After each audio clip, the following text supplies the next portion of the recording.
മൃദംഗവിഷൻ ഉടമയായ നികോഷ് കുമാറിന്റെ ചോദ്യം ചെയ്യൽ ഇപ്പോൾ പാലാരിവട്ടം സ്റ്റേഷനിൽ പുരോഗമിക്കുകയാണ്.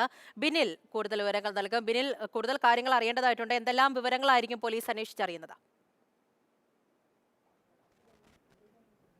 പ്രധാനമായും സാമ്പത്തിക ഇടപാടുകൾ സംബന്ധിച്ച കാര്യങ്ങളിലാണ് വിശദീകരണം വേണ്ടത്. 3,56,00,000 രൂപ കുട്ടികളിൽ നിന്ന് പിരിച്ചെടുത്തു എന്ന കാര്യം ഈ നികോഷ് കുമാർ തന്നെ പരസ്യമായി സമ്മതിച്ചിട്ടുള്ള കാര്യമാണ്. അതോടൊപ്പം തന്നെ ഈ സ്റ്റേജ് നിർമ്മാണത്തിലെ അപാകതയുമായി ബന്ധപ്പെട്ട കാര്യങ്ങൾ വിശദീകരിക്കേണ്ടി വരും.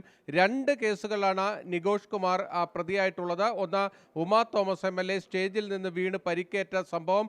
അതിൽ ജാമ്യമില്ലാ കുറ്റം ചുമത്തിയാണ് പോലീസ് അറസ്റ്റ് അടക്കമുള്ള നടപടികളിലേക്ക് പോയിരിക്കുന്നത്. അതോടൊപ്പം തന്നെ വഞ്ചന കേസുണ്ട്. സാമ്പത്തിക വഞ്ചനയ്ക്ക് കേസ് രജിസ്റ്റർ ചെയ്തിട്ടുണ്ട്. ഈ 2 കേസിലെ നടപടികളാണ് നേരിടേണ്ടി വരുന്നത്. ആദ്യ കേസ് ഉമാ തോമസിന്റെ സ്റ്റേജിൽ നിന്ന് വീണ് പരിക്കേറ്റ സംഭവവുമായി ബന്ധപ്പെട്ടാണ്.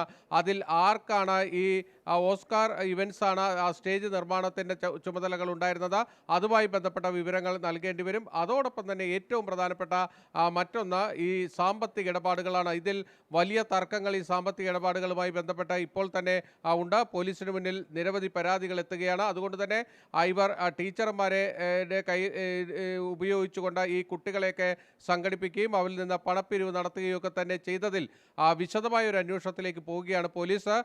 കൂടുതൽ ചോദ്യം ചെയ്യലടക്കമുള്ള നടപടികൾ ഉണ്ടാകും. കസ്റ്റഡിയിൽ ചോദ്യം ചെയ്യേണ്ട ആവശ്യം നികോഷ് കുമാറിന്റെ കാര്യത്തിലുണ്ട് എന്ന നിലപാടും പോലീസിന്റെ ഭാഗത്ത് നിന്ന് പുതുതായി പുറത്തേക്ക് വരുന്നുണ്ട്.